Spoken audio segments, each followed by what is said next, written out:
Welcome to Sleep Story. Let the soothing cadence of a story weave through your consciousness, lulling your body to rest and your mind to tranquility as you drift into dreams on the wings of imagination.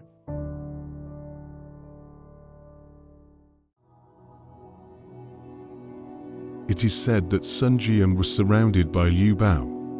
Thanks to Cheng Piyu, Wang Gai, Han Dang, 3 generals died to save off half of the folded troops, take the road to lead the troops back to Jiangdong. Since then, Sun Jian had a grudge against Liu Biao. Yuan Shao was in the army of Han Nai and lacked of food and provisions. Han Fu, the pastor of Hebei province, sent his men to send food for military use. Feng Ji, a strategist, said to Shao, "A man is a great warrior. Why do you need others to send you food? Jizhou is a place where money and food are abundant. Why don't you take it?" Shao said, "I don't have a good plan," Ji said. "I can secretly send a letter to Gongsun-relaxing, asking him to take Jizhou and then attack him in a pincer movement." Han Fu, who was a fool, would ask the general to take charge of the state, and it would be easy for him to take over the state. Shao was delighted. Shao was overjoyed and sent a letter to the Zan. When he received the letter, he was pleased to see that he would attack Jizhou together and divide the land equally among them. However, Shao sent a secret message to Han Fu. Fu gathered Sun Chen and Din Ping to discuss the matter. Chen said, "Gongsun is coming with his troops from Yan and Dai. With the help of Liu Bei, Guan and Zhong, it would be difficult to resist. Yuan Benshu is very brave and has many famous generals under his command, so you can ask him to rule the state with you, and he will treat you well." Han Fu immediately sent Guan Kuan to invite Yuan Shao. Zheng Wu, the chief historian, said, "Yuan Shao is like a baby in the palm of his hand. If he is not fed, he will starve to death. Why do you want to entrust him with the affairs of the state? This is to lead a tiger into a flock of sheep." Fu said, "I am a former official of Yuan, and my talent is not as good as Benshu. In the old days, people chose the wise man and let him go. Why are you all jealous?" Zheng Wu sighed. "Jizhou is over, so abandoned their posts and left more than 30 people. Only Zheng Wu and Guan Kun ambushed outside the city, waiting for Yuan Shao. A few days later, Shao led his troops to the city. Zheng Wu and Guan Kun drew their swords and tried to assassinate Shao. Shao's general Yan Liang killed Zheng Wu, and Wen Shu killed Guan Kun. Shao entered Jizhou and made Fu as the general of Fenwai, and took Jiafeng, frustrated Fu, Su Yu and Feng Ji to be in charge of the affairs of the state, and deprived Han Fu of all his power. Fu was so remorseful that he abandoned his family and went to Zhong Miao, the governor of Qinliu, on his own horse. But Gongsun knew that Yuan Shao had taken over Jizhou and sent his brother Gongsun Yue to Shao to share his land. Shao said, "Please ask your brother to come here. I have something to discuss." The Moor resigned to return. Less than 50 miles away, a troop of soldiers and horses flashed out from the roadside, saying, "I am the general of Prime Minister Dong's family." They shot Gongsun Yue to death with arrows. When his men fled to see Gongsun Zan, they reported that Yue was dead. He said, "Yuan Shao induced me to attack Han Fu, but he took advantage of the situation, and now he has swindled Dongjuo's soldiers and shot my brother to death." Yuan Shao was so angry that he said, "Yuan Shao induced me to attack Han Fu, but he took advantage of the situation." When Shao learnt of the arrival of the Zhan's troops, he led them out as well. The two armies met on the Pan River. Shao's army was on the east side of the Pan River Bridge, and the army was on the west side of the bridge. The army of the Zhan was on the east side of the bridge, while the army of the Zhan was on the west side of the bridge. The Zhan stood up on the bridge and shouted, "How dare you betray me, you traitor!" Shao rode his horse to the bridge and pointed at the Zhan and said, "Han Fu is not talented. He is willing to give up Jizhou to me. Why do you care?" The king said, "You were the leader of the alliance because of your loyalty and righteousness in the past, but what you have done now is really a cowardly behavior." Yuan Shao was furious and said, "Who can capture him?" Before Yuan Shao could finish his speech, Wen Shu stepped on his horse and shot up the bridge. Gongsun was at the edge of the bridge and fought with Wen Shu. Within 10 rounds, the Zhan couldn't hold out and left in defeat. Wen Shu chased after him. Wen Shu flew his horse into the center of the army and clashed with them. Wen Shu's horse flew into the center of the army and clashed with them. The 4 generals under the Zhan's command met him, but Wen Shu stabbed one of them with a spear and dismounted him, and all 3 of them left. Wen Shu drove Gongsun out of the battlefield, and he fled to the valley. Wen Shu shouted, "Get off your horse and surrender." The Zhan's bow and arrows fell, and his helmet fell to the ground. He put on his hair and ran up the hill. His horse lost its grip, and the Zhan rolled over and fell down the hill. Wen Shu quickly twisted his spear to stab. Suddenly, a young general came out from the left side of the slope and attacked Wen Shu with his horse and spear. Gongsun climbed up the slope and saw that the young man was 8 feet long, with thick eyebrows and big eyes, a broad face and heavy cheeks, and an imposing presence. When the rescuers arrived, Shu turned back his horse and went away. The young man did not chase after him. The young man went down the slope and asked for his name. The young man replied, "I am from Changshan Jending. My name is Zhaoyun Zilong. I am from Changshan Jending. My surname is Zhaoyun. My name is Zilong." Since I saw that Shao was not loyal to the king and his people, I abandoned him and joined him, but I didn't expect to see him here. The Zhan was overjoyed, so they returned to their fortress and reorganized their armor and troops. On the next day, the Zhan divided his army into 2 groups, one on the left and the other on the right. There were more than 5,000 horses, most of them white. As Gongsun had fought against the Qiangs, he chose white horses to be his vanguard, and was called the White Horse General.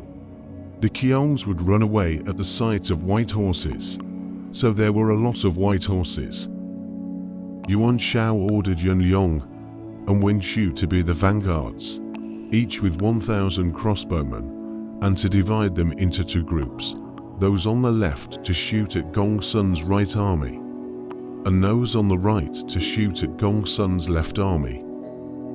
Then he ordered Kozi to lead 800 bowmen and 15,000 infantry to form a line.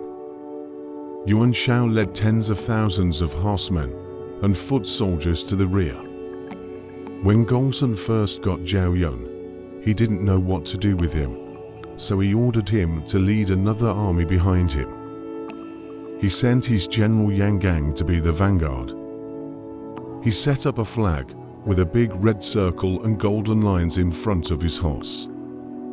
From the hour of dawn until the hour of sunset, Shao's army did not advance. Koji made his archers crouch under the arrow boards, only to hear the sound of the cannon and fire the arrows. Yan Zhang's army was in the middle of the battle, and he was able to take Koji. When they saw Yan's troops approaching, they crouched and did not move, but when they came closer, A cannon sounded and 800 bowmen fired. As soon as he came near, a cannon sounded and 800 crossbowmen fired at him. As soon as he was ready to return, he was cut down by aspen swords. Yan Liang and Yuan Shao were able to stop them as they tried to come to the rescue. Shao's army marched forward and reached the boundary bridge. When Cozy arrived, he cut down the flag bearer and brought down the flag. When Gongsun saw that the banner had been cut down, he got back on his horse and dismounted from the bridge. As soon as Koji led his army to the rear, he ran into Zhao Yun, who jumped to his horse with his spear and attacked Koji. Within a few rounds, Zhao Yun stabbed him with his spear. Zhao Yun rode into the Shao army, charging left and right as if he were in no man's land.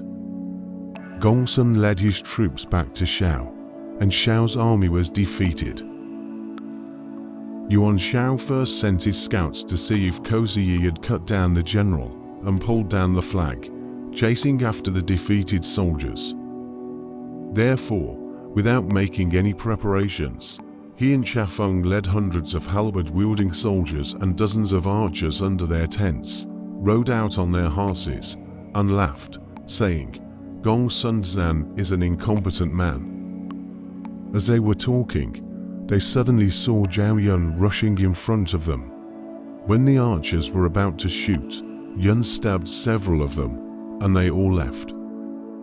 Behind him, the army was surrounded by a group of people. Chafeng panicked and said to Shao, "My lord, please hide in the empty wall." Shao threw himself on the ground with his helmet and shouted, "A man is willing to fight to the death in battle. How can he go into the wall and hope to live?"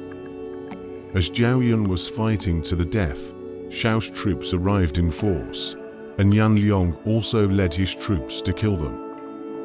Zhao Yun saved Gongsun-zan's life and returned to the boundary bridge.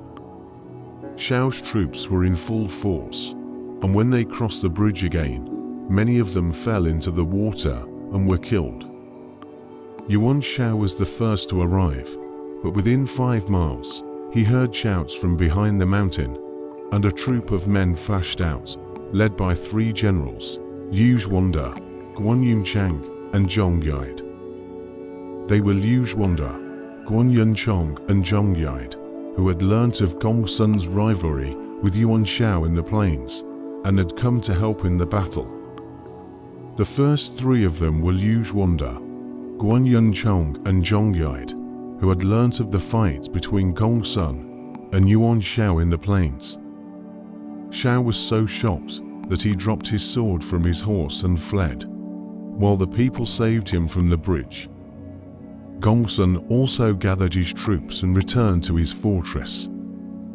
After Wanda, Guan, and Zhong asked him about his behavior, he said, "If it wasn't for Wanda who came to save me, I would have been in a terrible situation."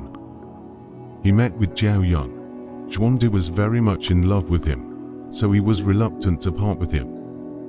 Yuan Shao was defeated for a while and held fast.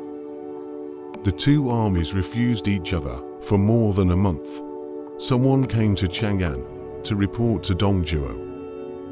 Li Yu said to Zhuo, "Yuan Shao and Gongsun are also great men today.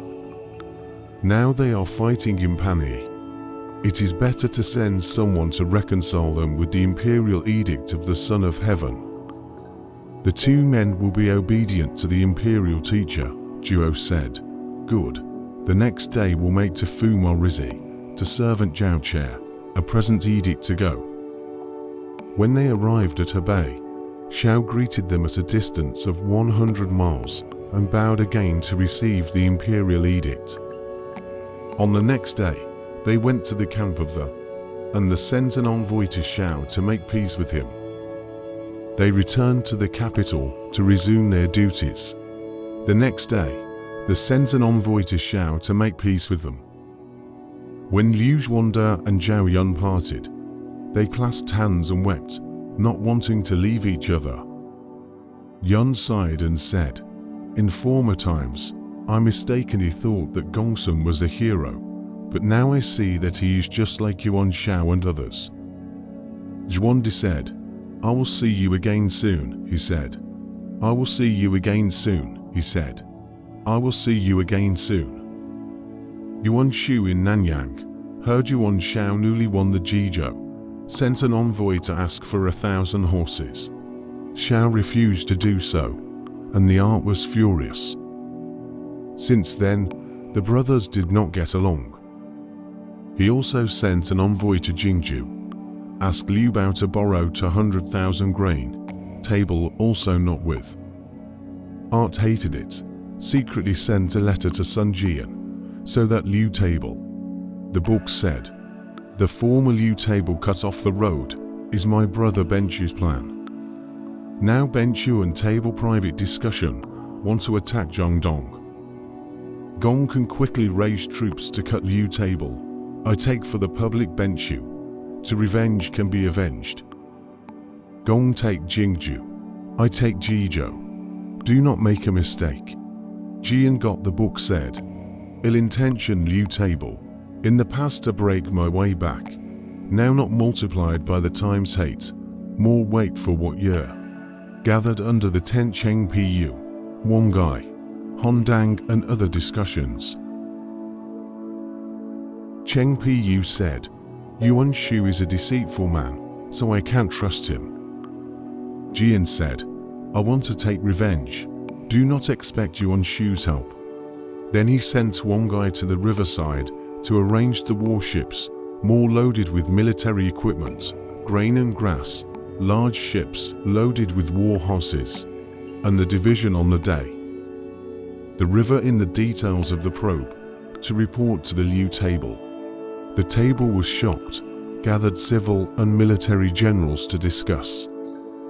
Kuai Liang said, "No need to worry. Can make Huangzhou department of Zhongxia troops as a precursor. The Lord Rate of Jingxiong of the crowd for aid. Sun Jian across the river and lake to come, and can use martial arts. The table of the right, so the Huangzhou equipment, and then rose up the army.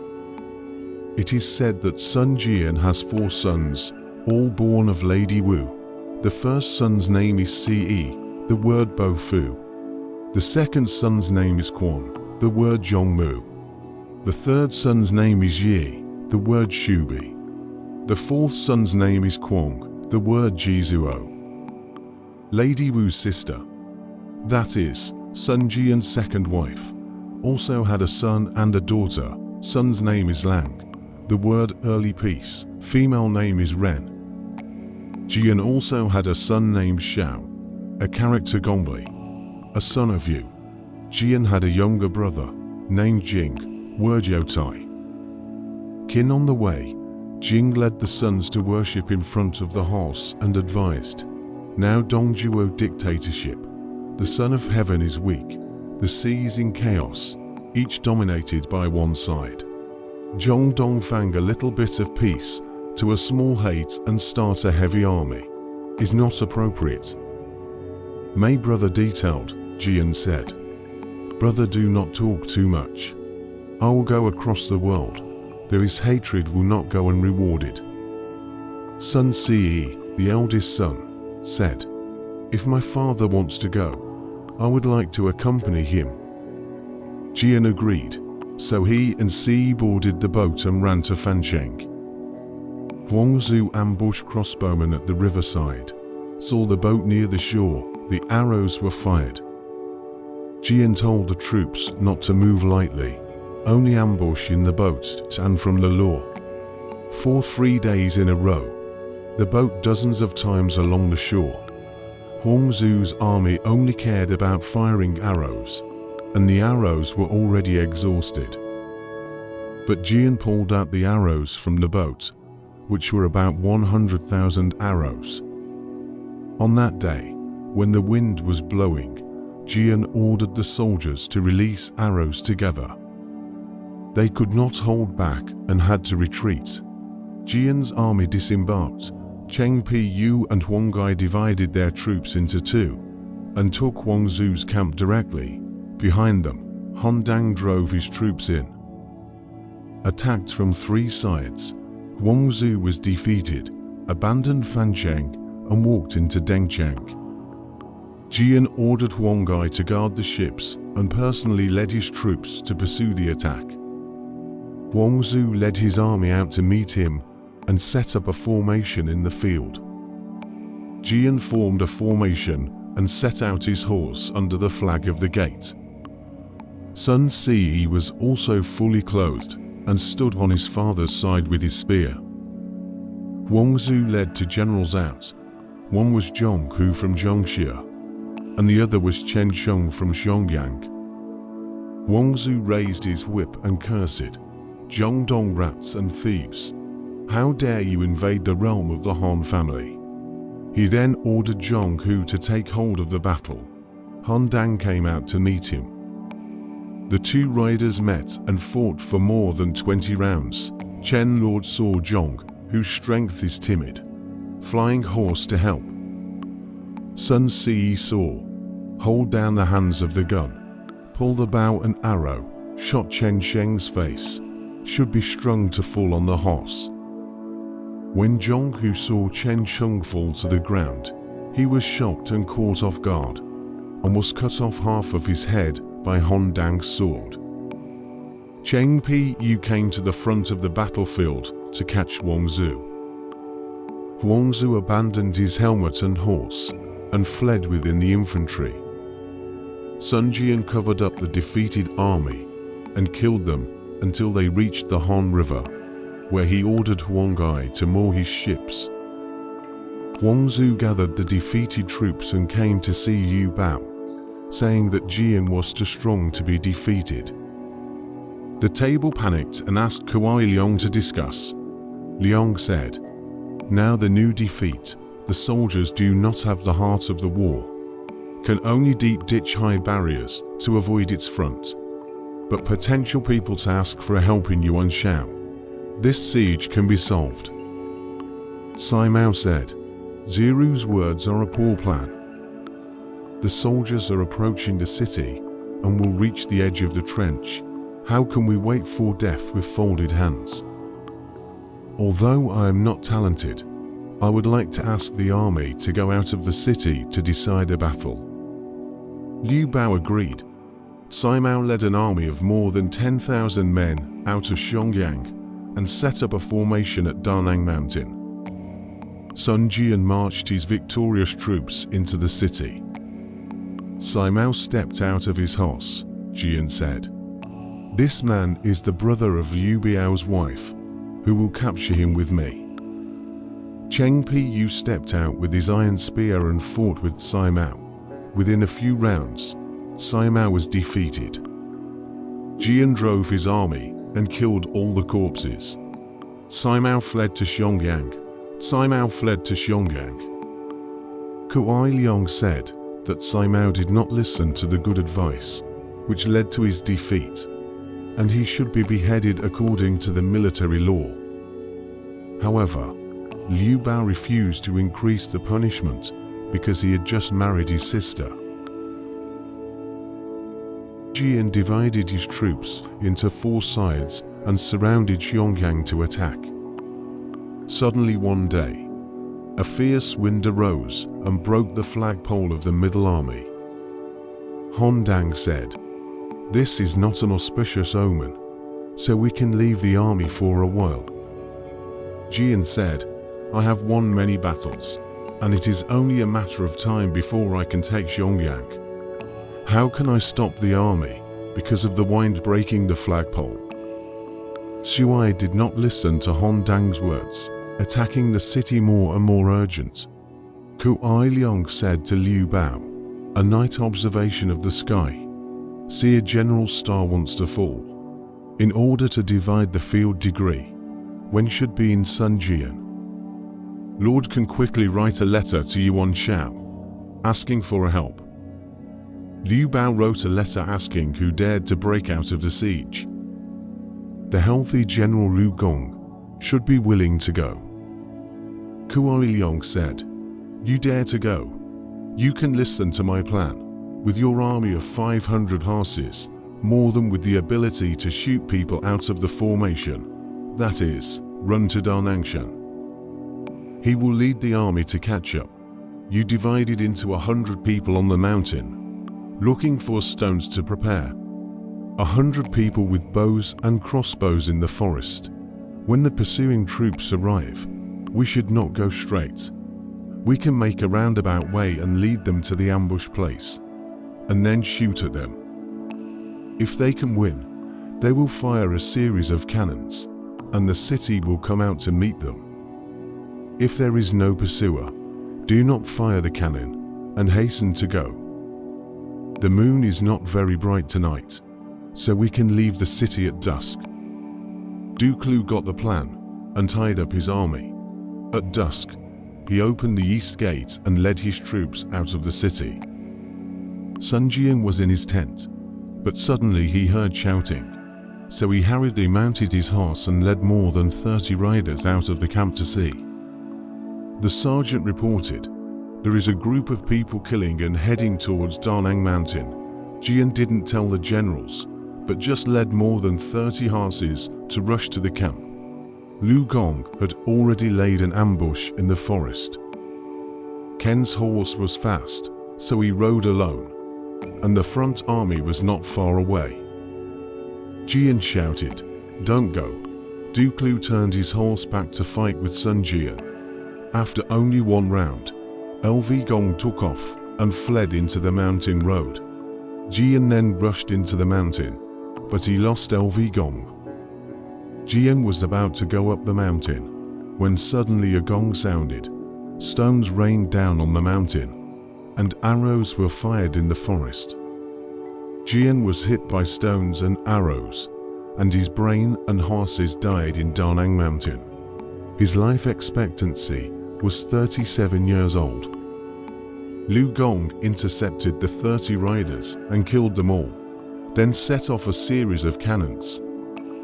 In the city, Wang Zhu, Kuai Yue, and Sai Mao led their troops out, and the Zhongdong armies were in great chaos.